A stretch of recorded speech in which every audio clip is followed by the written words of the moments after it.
Happy Thursday and welcome back to another episode of the Rocketeer Minute, where each and every day, Monday through Friday, we go over 1 minute of the greatest adventure movie Walt Disney's ever made, the 1991 Joe Johnston-directed feature, The Rocketeer.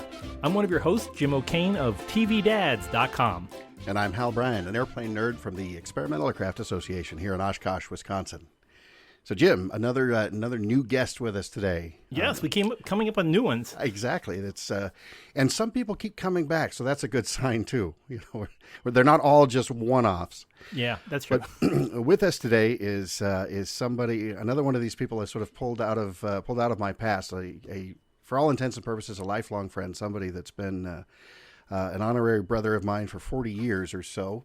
This is Lieutenant Colonel Erik Flint. He's the director of the Lewis Army Museum at the Joint Base Lewis McChord, down sort of near Tacoma, Washington.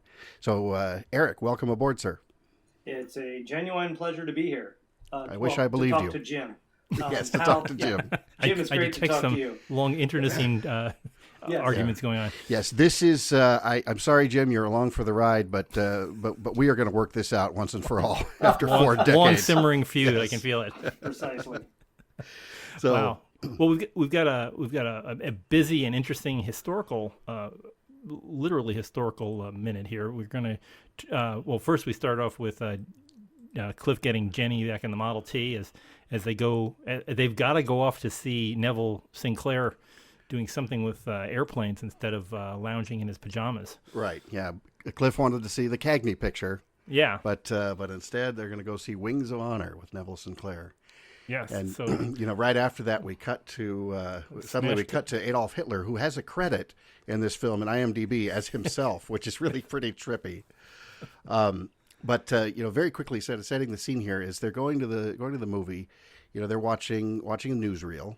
And this really predates, I think, all three of us. All three of us are around the same age here, and certainly the newsreels died out, I would say, by the early 60s. But for a time, in the late 20s, and certainly mid-October 1938, when this film is taking place, you read the news in the paper, you got your news on the radio, but the only time you really saw the news was in a newsreel before a movie.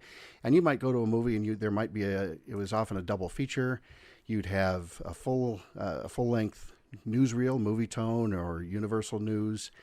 You'd have a cartoon, and sometimes you'd even have a little short subject. So when you went to a movie, you were in it for the long haul. But of course, in this one, we're starting out again. We see Adolf Hitler, the unlikely credited actor in this movie, and that's a large part of what made us think to bring Erik on to give us a little bit of context. What's going on in the world? What are the Germans up to here in mid-October of '38? Well, I'm pleased that when you saw Hitler, you thought of me. No, that's almost as humiliating. Actually, was just as a quick side note, I was speaking at my daughter's school. My daughter's 13, middle schooler, and they were actually studying D-Day, and so I'm talking about D-Day and why Hitler nobody wanted to wake him up on June 6th because he was a bit of a late sleeper, and so as I'm talking about this conversation that someone would have with Hitler, I selected one of Willow's friends, my daughter's friends, and started referring to her as Hitler as though we were having a conversation. And I realized then I apologized that I was in fact referring to this lovely 13-year-old girl who has been a guest at my house many times as Hitler. And so a day or two later, I get this wonderful thank you card from both classes, thanking me for being there and talking about neat stuff. And the one that was signed, "Thank you for teaching us about D-Day, Hitler." So I assumed that was my daughter's friend, and she sort of really rolled with it in good fun. So you can always trust Erik in front of an audience of any kind. I stake my reputation on it, Jim. I'm going to win. Call my daughter Hitler. Yeah, I guess. Yeah, well, I like to liven it up. Some people are Goebbels. I'll go Mussolini, and if I want to get obtuse, I'll go Franco from Spain. But, wow. Do you ever go Admiral Dönitz, I guess is the big question. Well, Heil Dönitz. Heil Dönitz, of course. And that would get Hal and I, again, on an off topic. Anyway, so what are the Germans doing in October 1938? Well, they're not being very nice to their neighbors, I think is really the short story. Essentially, you really have to understand, people look back and they see how Hitler was pushing this concept of Lebensraum, and Hal, having spent all 4 years of high school German at Enumclaw High School, just like me, Right. Cannot tell you what Lebensraum means without getting on Google Translate. Essentially, the concept is living space, and the Nazis co-opted that as expanding the borders of Germany as they existed in the 1930s to give the German people, as the master race, living space. And so how they were doing that at first was by going around and finding wherever there were pockets or populations of German-speaking peoples, and saying, hey, these people are really Germans, so they need to be part of Germany. And probably the most famous one is the Anschluss, which was essentially the annexation or the absorption of Austria. Much of that was willing on the part of the Austrians, but there were a few Austrians who kind of thought this wasn't quite cricket. They didn't want to be part of Nazi Germany, but nonetheless, because they were German-speaking peoples, they became part of Germany. Excuse me, if that was about that was March of 38, if I'm remembering right, Yes. 6-7 months before this time frame. Yes. So, and was that the first big grab of theirs? Well, I'd say the first big grab prior to that would have been Alsace-Lorraine, which was the border area between France and Germany.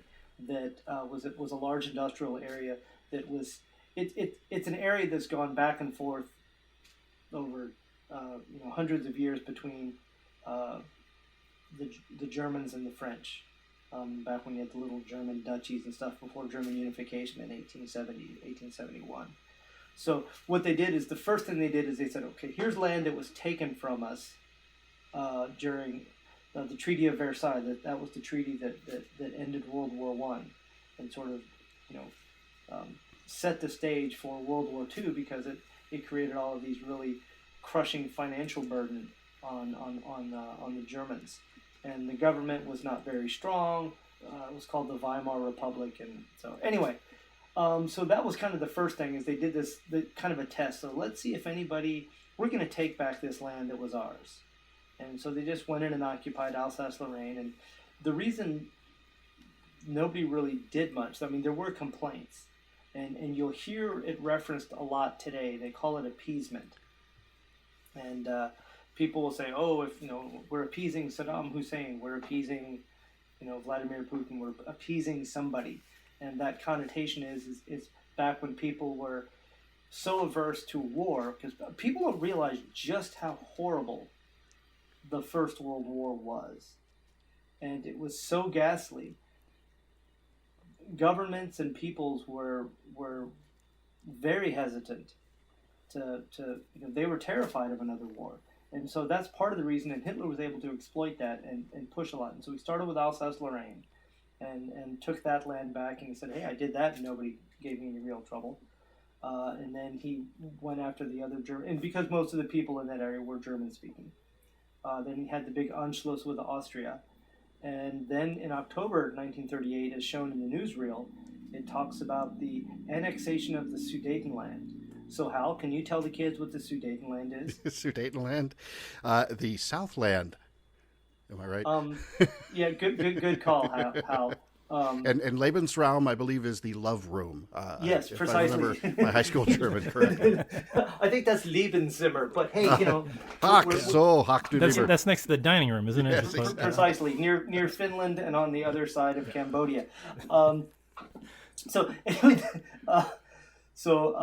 No, the Sudetenland, they're the, I'm going to screw it up, but it's something along the Sudetes Mountains. I'm not pronouncing that correctly, which is a mountainous area on the border between Germany and what was then Czechoslovakia, what is today the Czech Republic.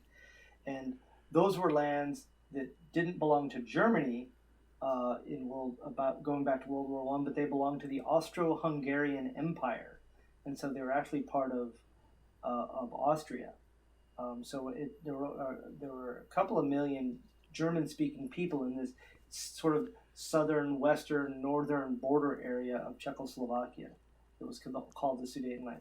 And most of those people, again, were culturally, ethnically, linguistically German. And So the people there were kind of, didn't have a problem becoming part of Germany for the most part. They really didn't identify themselves as Czech. Now, the Czech government, however, had a few issues with it, as one might imagine. And so that's what's going on initially there in the newsreel in October 38. How far back, going back to Alsace-Lorraine, how far before that was the reindustrialization of the Ruhr Valley, which I think was the first transgression against the Treaty of Versailles? Yeah, gosh, I'm going to have to... You kind of. I'm sorry, I didn't mean to put you in a quandary. With my historical pants around my ankles. So that's a lovely metaphor. That is the first time I've used that metaphor, and I'm going to keep it. Well, you heard it here first, folks. It tells well. Only on the Rocketeer Minute do you Yes. hear things about Erik's pants. Yes, well. Anyway, pray continue. So yeah, that was the first transgression. Because what Hitler was doing, the intent of when they took the Ruhr Valley, that industrial valley away from Germany following World War I, the intent was to, France was kind of making a bit of a land grab. They could have a case because there were French-speaking people there as well. But mostly it was to go in and take that industrial capacity, and their justification was, well, Germany owes us, they attacked us, so we're going to take the financial windfall from that industrial region. And Hitler, of course, as he is... he comes to power in 1933. One of the first things he says is, that's Germany. We're going to take it back. And as he rebuilds Germany, he's going to need that industrial capacity. So that is really the first violation of the Treaty of Versailles. And at that point, when he realizes nobody really pushes back in any substantive way, he says, okay, step two. Yeah, And with that, taking the Ruhr, the important thing about the Ruhr is that most of the resources that would, basically supply Germany with its ability to make things like tanks and stuff, all the synthetic rubber and the coal and the steel all came out of the Ruhr Valley. So that was a key step in kicking.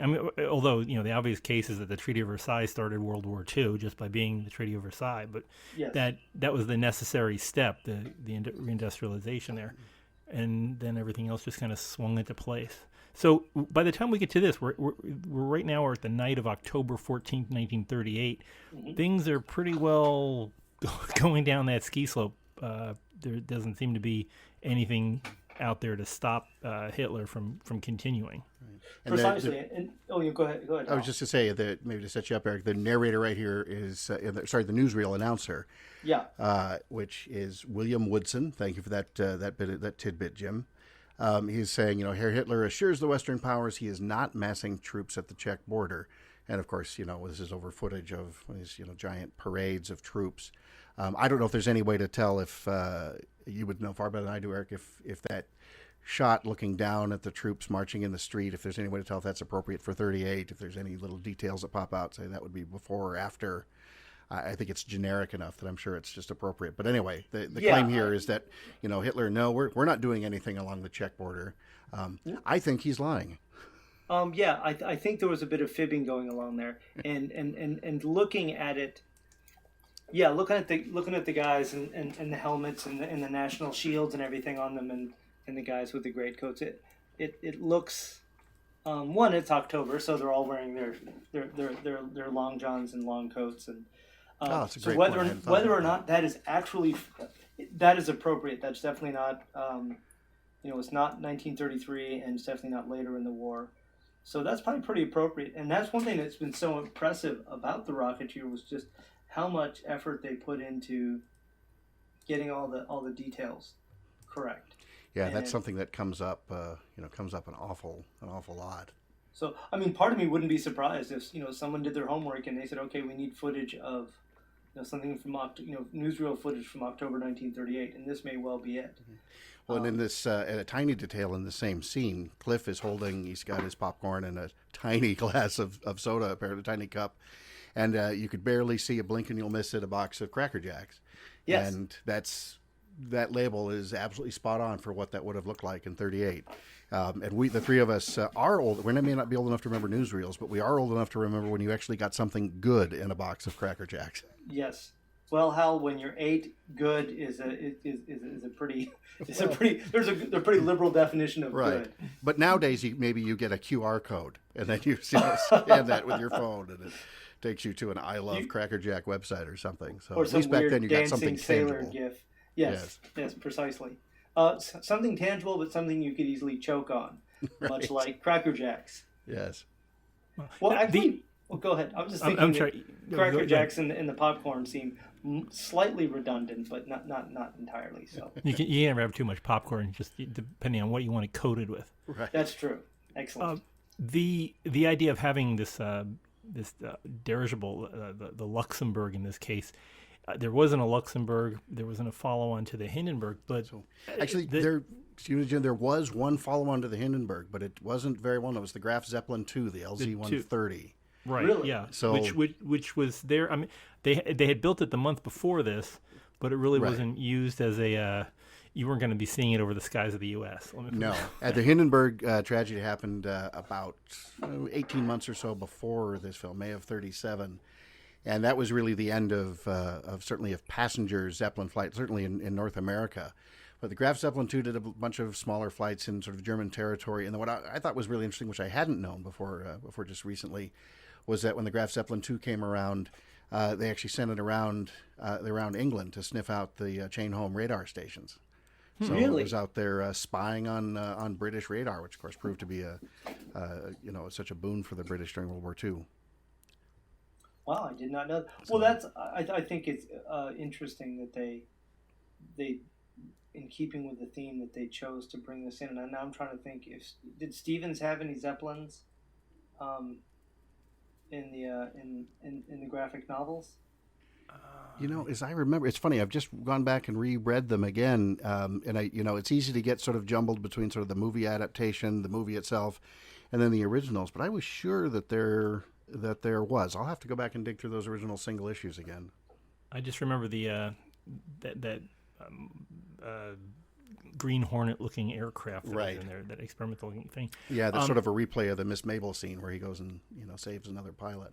Yeah, the Graf Zeppelin. One of the things about that final construction, the follow-on to the Hindenburg, was that it was going to be used as with helium. They were setting up a thing with helium, and the fellow that designed the Graf Zeppelin II, who had also designed the Hindenburg, decided he would never make another ship out of hydrogen. And so the problem was that helium was only available I think it was in Russia and, of course, in Amarillo, Texas. So he tried to make a deal with the U.S.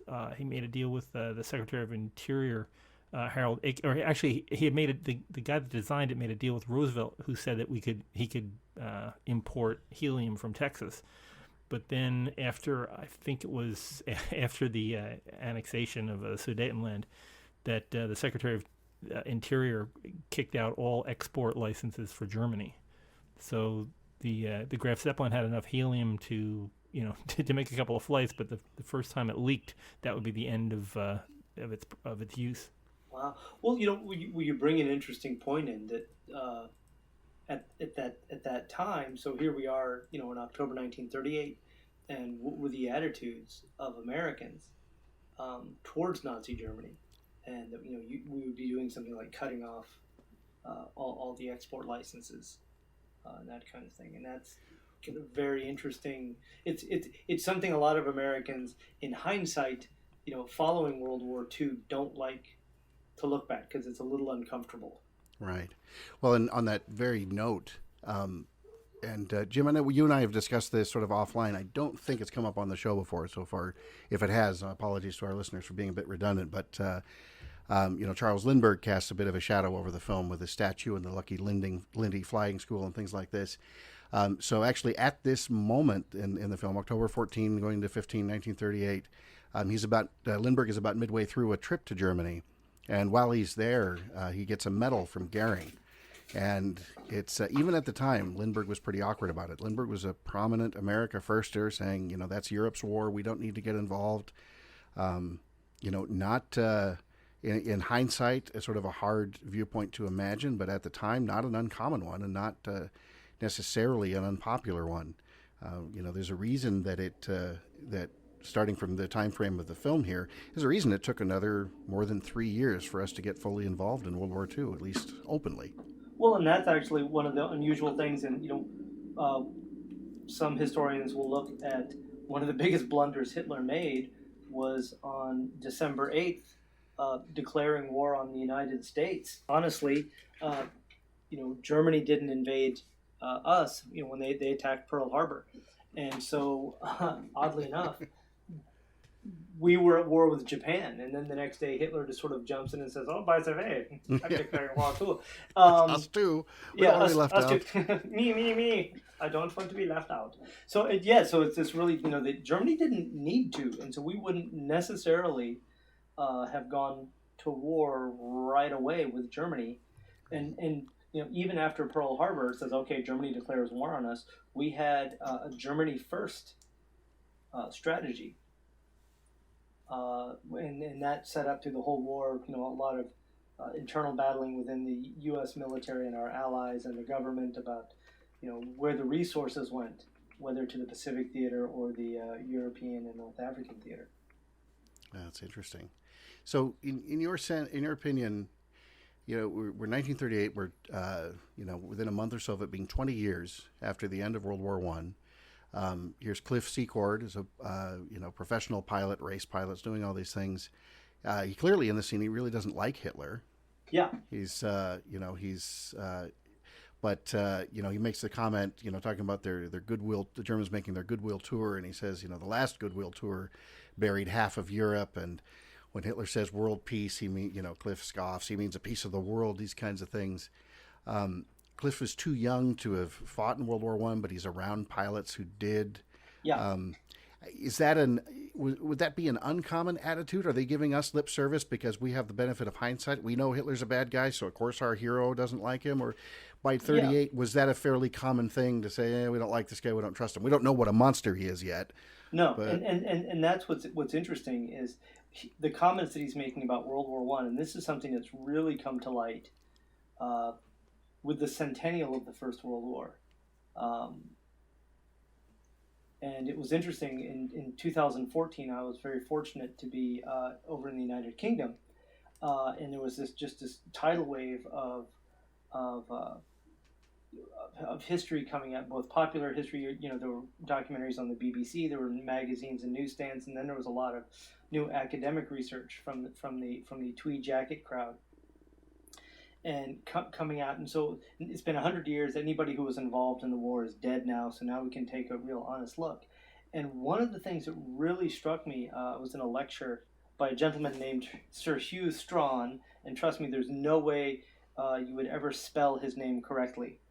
He was an Oxford Don. Hugh is not spelled like any human spells Hugh, and Strawn, it's like lots of silent Q's, but he had the tweed jacket, and he was an Oxford Don and quite a brilliant fellow. And you can bet he never once ended a sentence with a preposition. No. And can you tell me where the library's at? And I will yes, etc. Not finish that joke. So, but what's interesting is it's so hard for us today to we can't look at World War I Imperial Germany without looking through the prism of World War II Nazi Germany. And one of Sir Hugh's his research, and he was really comparing all the governments involved in the First World War, the major governments. And ironically so, Imperial Germany in 1914 was the most liberal, progressive government in the world at that time. And people had greater suffrage. The policies, the social policies were more progressive than the United Kingdom, than France, and certainly than the United States. So it's hard for us to not think of, well, World War I Imperial Germany was just like World War I Nazi Germany. They were all after world domination. When in fact, if let's say Great Britain never entered the First World War, and Germany, the Schlieffen Plan works, they knocked France out militarily, they knocked Russia out militarily, what would have happened? Well, Germany would not have occupied the world. You would have Europe today with a strong central young Germany as the economic powerhouse of Europe. That's really what would have happened. You wouldn't have had this. There was no Nazi ideology. There was no seeking Lebensraum. There was no, master race stuff going on. So get back to your point, Hal. They are clearly making Cliff the good guy because he's talking about, well, the last time they did, had a world tour. He's clearly making the Germans the bad guy. So sure. A lot of people weren't comfortable with Hitler, but there wasn't this, I know he's a monster. No, that just right. It's not just synonymous with evil.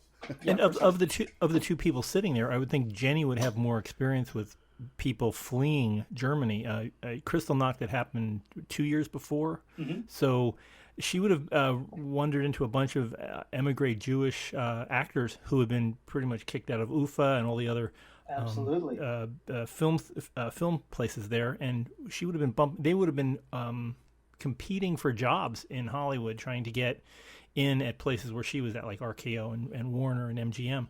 So I would think if anybody would have personal stories, I mean, Cliff knew about the Flyboys from World War I, but she was seeing the oncoming problems of World War II in her own career. Absolutely, and even if Cliff's sitting around talking with a bunch of veteran pilots from the First World War, there was still, if you watch some great films like Great Waldo Pepper, that sort of talks about a the frequent topic of conversation on this show. I find that hugely surprising. Says Erik, lying. Says Erik, not lying. But no, is that propaganda during the First World War was extremely important, and so people did kind of see the Germans as the evil aggressors and things like that. But I think amongst the aviators, you probably didn't have that. They weren't sitting down in the trenches. And I think even guys in the trenches didn't really have this, because they knew the Germans weren't eating babies or, nailing nuns to doors or anything like that. Fairly certain they weren't doing that. Fairly certain. It's funny you mentioned propaganda, not to go too far off into the weeds here, but sure. And then not even so much propaganda, but we see this Zeppelin here, and the Germans used Zeppelins to sort of good psychological effect during World War I, not so much great strategic effect, certainly early on, but you imagine these great several 100-foot long ships coming over sometimes at night and just bombs falling from the sky all over sort of civilian populations and things, small bomb loads, but it was still one of the first applications of strategic bombing against sort of civilian targets. And I was doing some research for another project not too long ago, and I came across an ad in London, the British, the Daily Mail. I guess that's a London paper, and they were showing the monetary compensation that you were entitled to from the government if your family had been injured or killed in Zeppelin bombing. Oh, and wow. I don't recall what the numbers were. It was just horrific. It was like if it's a child, you get 25 pounds. If you lose an arm, if you're the primary livelihood, the breadwinner, you lose an arm, you get 50 pounds. And then the scale just goes up. You lose a leg, you get 75 pounds, or whatever these numbers were. And it was absolutely unbelievable, but so sort of almost sort of weirdly British to make it sort of quite, methodical and sort of a by your leave sort of thing. Well, that kind of thing, that compensation, we did that in Iraq and Afghanistan. Wow. To this day. And there is, I won't go into gratuitous detail, but there is, if you look at a life, life is priceless. But if you have to assign a monetary value to it, and based on your available budget, and the British were doing that very thing. I'm sure you had a bunch of number crunchers, adding up the arms and legs and subtracting the children and dividing by mothers or something horrific like that, and coming up with you get £8.50 for a finger, and that's how modern actuarials do things. I worked for insurance companies for many years. And if you look at accident and accident disability information, it's all split up like it's like the game of Operation, and you have little parts, and you basically just add up what the sum total of the missing parts are to figure out how much to cut the check for. Sure. it's a horrible thing, but that how else are you going to do it? You can't just say, okay, everybody gets infinity dollars. It doesn't work that way because the liability pot isn't big enough to do that. So it's a horrible yet fair way of handling these things. Yeah, precisely. Well, any time you try and make oh gosh, my brain, a dispassionate assessment of something that is by its very nature horrific, and anything involving war, it just comes off sounding inhuman, but it's something that in many cases must be done. Right. Speaking of war, just getting back into Speaking this of area. war. Speaking of war, as we're watching this movie, How about that Hitler, huh? Yeah, He was he's a jerk. nasty fella. Hello, yes. Yes. We're just talking about different types of aerial bombardments and things like that. Someone who we talked about in the past was Billy Mitchell, who had the audacity to bomb aircraft battleships and things, and show that air power was a fantastic way of destroying the other guy's weapons of war. Mitchell got in trouble mostly for taking things out against the Navy, so the Navy was kind of dead set against, saying that their battleships were now obsolete and things. Mm-hmm. I was wondering, at this point in 1938, where is the Army in terms of gearing up for the oncoming air war that's going to be happening? What had Mitchell wrought by this? I mean, he was long dead, but what had Mitchell wrought by the time the Army Air Force was looking at things in 1938? Well, I wouldn't be able to answer that question in its entirety unless Hal, I'll kind of defer back to you just because of what the Army Air Corps, it wasn't the Army Air Force yet, was building at that time. Though I will go to, are you familiar with a guy named Julio Douay? I don't believe anybody? so. Well, okay, let's go into the silence. I believe he's on the show tomorrow. Yeah. Do I have my notes correct here, Jim? Let me see. Here's his phone number. Precisely. Well, I'm sorry, he's dead. But nonetheless. That just happened to us today with a potential guest. That's terrible. Wow. Meanwhile, back at the ranch. That is all. Anyway, no. Douay was a very forward-thinking, if rather pragmatic, military philosopher, theorist, and his thing was aviation. A lot of people may have heard of guys like JFC Fuller, or oh god, no, I'm just gonna blank on his name. Darn it, they're both Brits, and they were big fans. After World War I, they saw the potential for armored warfare, and so guys like JFC Fuller and George Patton, even who's the tall guy? De Gaulle. Yeah, tall guy, big nose. Tall guy, French, speaks with a funny accent. Yeah, that guy. These French have a different word for everything. Going back to the old Steve Martin routine. Anyway, but so a lot of military historians are familiar with those guys going, oh yeah, the blitzkrieg and tanks and all that kind of stuff. But Douay was a guy really looking at the potential for aircraft. And his thing was that really freaked people out is he said, you need to bomb population centers. You need to bomb civilians because you need to, and he was thinking, again, this very ruthless, strategic, which is war. It's funny, this is how people thought at the beginning of World War I. They all thought that the war was going to be, it was going to be short and bloody, and that was the most humane way to have a war. And technology was just going to make it short and bloody, but it would be resolved. Right, and as they said, the war to end all wars. That was precisely. the plan. And the thing is, everybody knew war was coming in World War I. I mean, they knew it was going to happen. It was inevitable. Just who struck first, and we got to make the Germans the bad guys because they're sitting there going, well, we're between these two massive enemies. The only way we're going to survive is to hit first. And so that's what they did. So Douay, after the war, and he sees the potential for aircraft, and he said, look, you have to break a nation's will. And how it's interesting that you talk about the Germans using the Zeppelins. That was also terror bombing. And absolutely. And again, a dirigible is not the most accurate aircraft in the world. And we also learned from World War II with the massive bombing that we did. They did a thing. Are you familiar with the Strategic Bombing Survey? The survey itself, I don't think so. Okay. Well, like they did at the end of World War II, they brought in a lot of statisticians and data folks, and they crunched a lot of numbers. And so it took about 10 years, but they produced this thing called the Strategic Bombing Survey, which was, let's see just how effective we were at knocking out the evil Hun during World War II. And unfortunately, what the result of that, and the Air Force was not too pleased with it, was it said, really hitting, all the strategic bombing, high-level daylight bombing, low-level night bombing, like, we split between the Brits and us, really not that effective. In fact, the Germans in the winter of 1945, their production capacity was higher than it had been at any other point during the war. So this concept of the Air Force being able to win everything by air power alone was invalidated, and they weren't too pleased about it. So that's amazing. As we say, we talked about Mitchell before, and it just sounds like the pendulum swung both ways.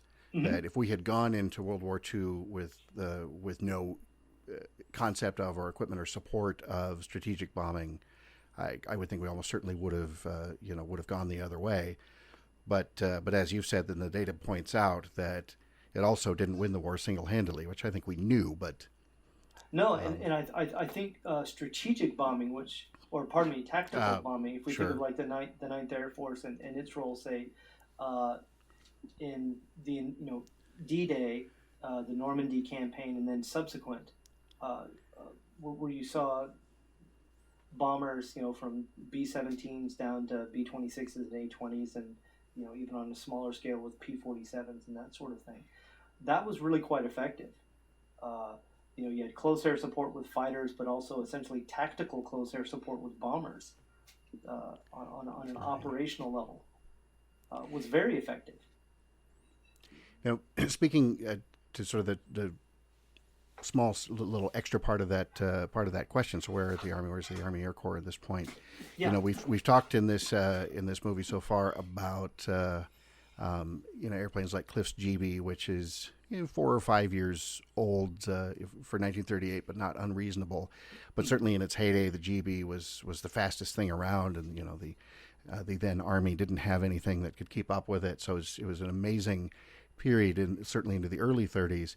By 1938, there were two airplanes sort of stand out in my mind, and there certainly were more than that, as being the thing that's saying, okay, we've transitioned from the sort of awkward lagging behind between wars period, and we're starting to ramp up. Number one, by this point, 1938, the B-17, the first version of the B-17 bomber, is in service. Not for very long, but it's there, and that's obviously an airplane that's going to carry through the entire war. It'll see follow-ons of the B-24 and the B-29 on the U.S. side, but B-17 certainly later variants with the backbone of the 8th Air Force in Europe, all those sorts of things. And then the other airplane, this I thought was just a small little interesting bit of trivia. On the fighter side of things, while Cliff and Jenny are at the movie, or in fact earlier this day while Cliff is flying his GB, the P-40 Warhawk prototype was making its very, very first flight, October 14, 1938.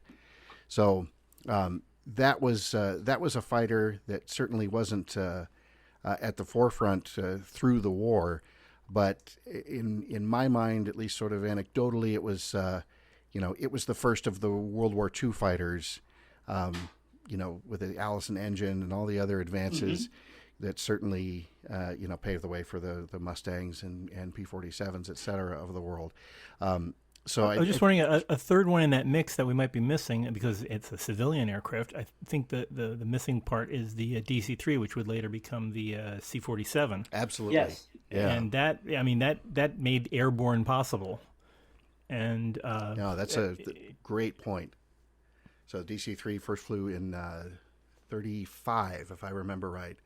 And, the backbone of U.S. Airlines, and then, as you said, C-47, and then what was the other one, Eric? Was it the C-50? Do you think it was C-50, C-54, or the... No, the C-54 was the DC-4. There's C-46 Curtiss Commando. There was another variant of the C-47 that just had a different designation, and I always forget, it's less popular, but Nothing But like anyway, the Navy R4D, but that's just a different right. designation. But anyway, as a transport airplane, and then certainly as dropping paratroopers, we talk about D-Day right here in Oshkosh. We've got a facility that updates and overhauls DC-3s. So 80 plus years later, the type is still going very strong, and they're doing a restoration project on a C-47 known as That's All Brother. That was at least one of the absolute lead aircraft on June 6th. With loaded paratroopers leading these massive formations of, Eric, I don't remember how many hundreds of airplanes. Oh God, no, I couldn't tell you. I mean, I read somewhere that I think if you started with the very first airplane and measured to the last, you had a strings of airplanes that were something like 200 miles long, Absolutely. flying over to Normandy and leading that invasion. So that's absolutely an excellent point, Jim. You've got, with the C-47, you've got cargo and transport represented. With the P-40, you've got the fighter. And the B-17, you have the bomber, and I think all three of those things, like I said, it's a little bit arbitrary, but in my mind, those are the sort of the cutoff airplanes. Those are the World War II airplanes, and they're not the interwar airplanes anymore, even though the DC-3 started, quite a ways earlier. I was just going to say, it's like being able to deliver bullets, bombs, soldiers, and payload to the targets is what made up the air war in World War II. Right. Very quickly, apropos of absolutely nothing, I don't want to derail it, but if I don't throw this out when I'm thinking of it, well, I'll never forget or I'll remember. But Jennifer Connelly has this line. She leans toward Cliff while they're watching the Zeppelin fly around. She says, "Your GB could fly circles around that thing." Yeah. And that is one of those the perfect sort of, oh, bless your little heart moments, because it's like saying, boy, your motorcycle could ride circles around that Walmart. It doesn't. It's like that's Thanks, not. honey. I'll take it. Then you look and say, okay, well, it's you, Jennifer Connelly. So I'll take the compliment. Let's see that dirigible do a barrel roll. Yeah, Go ahead. Exactly.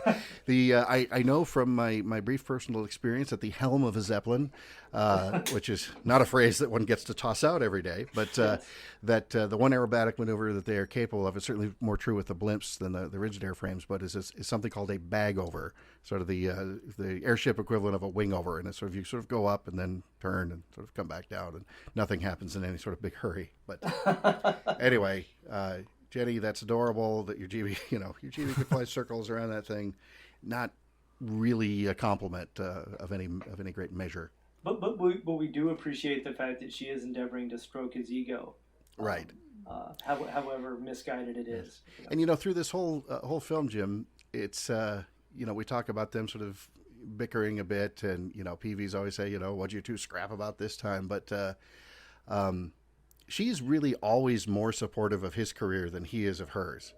Yeah, she takes his career as an air race pilot, which is it's impressive, but it's not exactly steady work. And as we'll find out later, that she met him when he was crop dusting. Right. His job was a crop duster, not much of a racing competitor there. So, but good for her for always trying. Yeah. Stand by your man. Oh, jeez. Now we're there. Limited. By the way, just a little bit of conjecture. So, what do you think? Have we ever touched on what the Rocketeer does during the Second World War, or does he just perpetually live in the Art Deco world of the 1930s? Well, there is a Rocketeer's Adventures coming out with the Rocketeer in World War II, and I just pre-ordered that. So okay. Well, and that's if I remember right, that one's a compilation graphic novel of some single issue comics that have been out there that show he's sort of maybe a civilian employee of the army, something like that. So he's out there, helping fight the bad guys and things. And then there's a softbound book, and I've only just started getting into it, but it's a series of short stories. It's not a comic book, but it's actual prose stories about the Rocketeer. And I believe some of those talk a bit about what sort of he was up to in World War II. But and then this upcoming movie that we don't know that much about, The Rocketeers. Speculation is that it's going to take place, they say, 6 years later, so that's late in World War II, but still very much in the thick of it, with somebody else maybe donning the helmet and the pack. So who knows what that will turn out to be. I was not aware of this. There's very little of anything meaningful out there, and we've grilled poor Billy Campbell to death. And his answer was, I don't know. yeah, So- exactly. Nobody's told me anything, but when yeah, you tell I'll do me- it. I'll show up Yeah. if he'd show up if he's asked, and if he's not asked, then you know, I'm not going to go see it. I'm talking boycott, Jim. I don't know Yeah. about you. Let's get people angry now. Start the groundswell. Yes. Hey, I'm going to do a quick plug. Hal, I know I sent you some pictures of it, but are either of you familiar with pulpfigures.com? Oh, sure. Yeah, you've sent Yeah. me some good stuff there. Yeah, that they make the little 28 millimeter wargaming figures, but they have the U.S. Rocket Flying Corps Oh, troops that look. I'll Hello, send you Jim. some. I'll send you some pictures, Jim.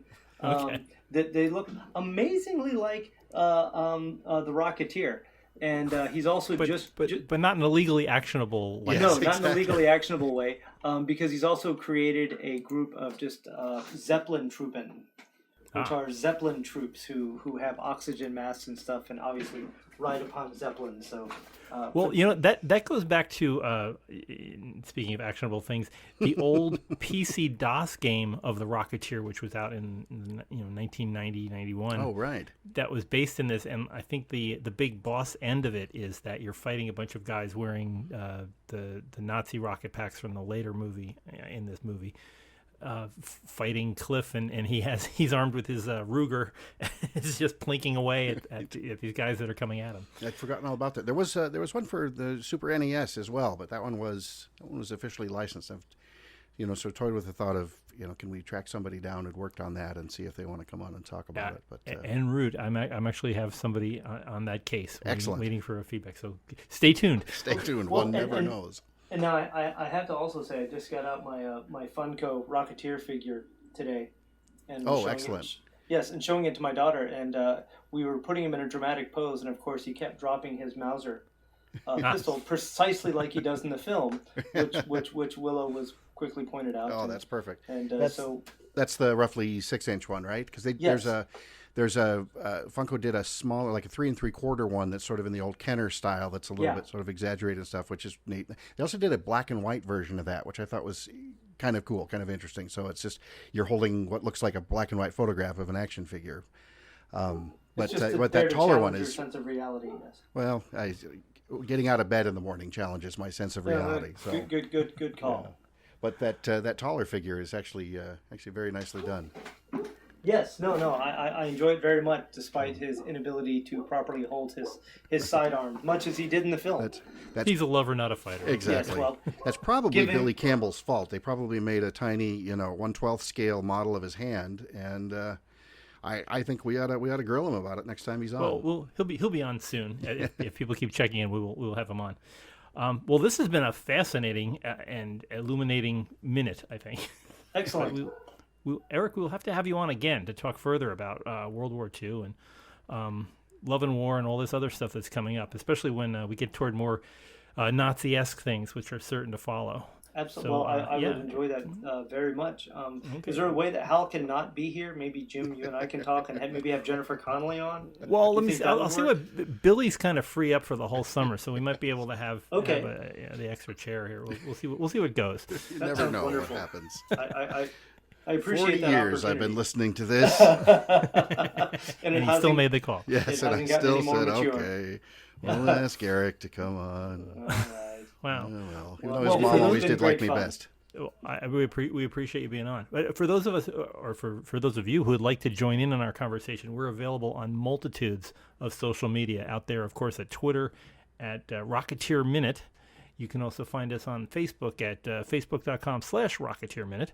And also at the great big website, rocketeerminute.com, where we sell, there's all kinds of cool, we don't sell it, Amazon does, but there's all kinds of cool swag, like everything you've just heard Eric and Hal mention. They've probably got a link out there already, so go check the Amazon site at rocketeerminute.com.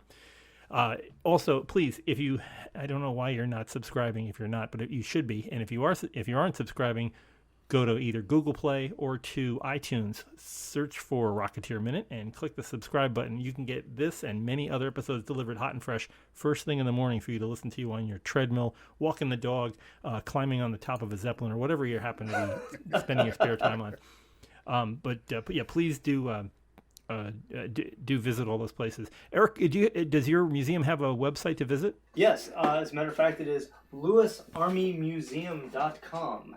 all one word, and we are the Army Museum for Joint Base Lewis McChord in Washington State. It's a joint Army and Air Force base. It's the only joint base in the Department of Defense where the Army has the lead. Therefore, we make people from the Air Force clean their own rooms and take out their own recycling, to which they have. There's been some cultural issues. We'll just say that. Ever the rivalry.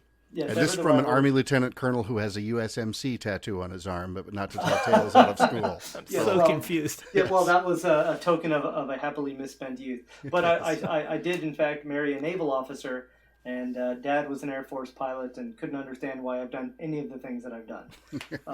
The two most evil things and your in the dog world. is in the Peace Corps, so Yes. And your daughter's going to become a guardian. I know it's all going to happen. That's a guardian of the galaxy, perhaps. Yeah, maybe. Who I knows? wouldn't be surprised.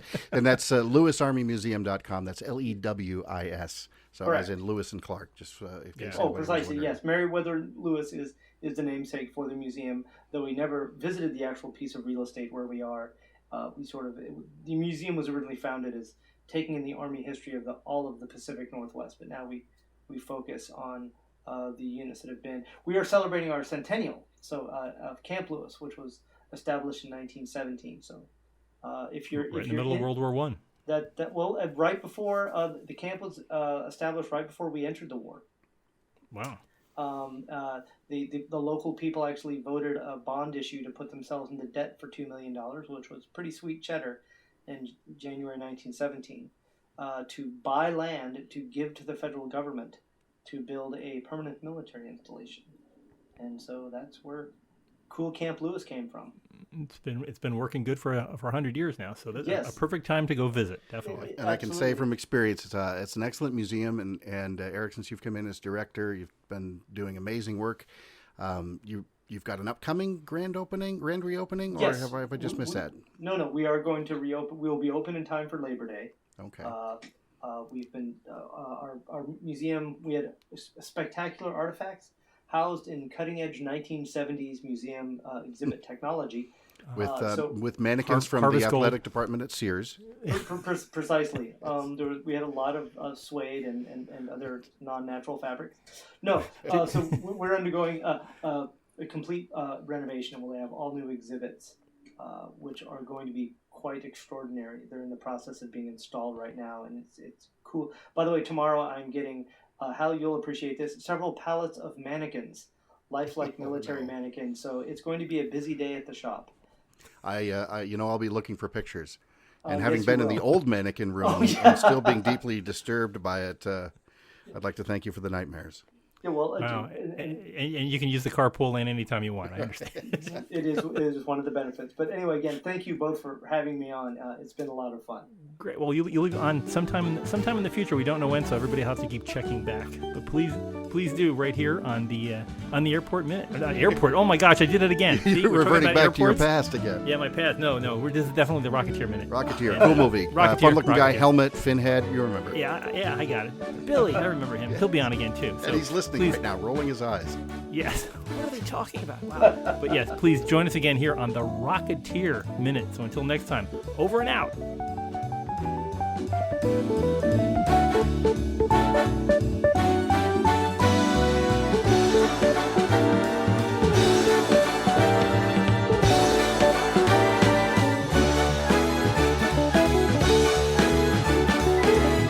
Go get him, kid.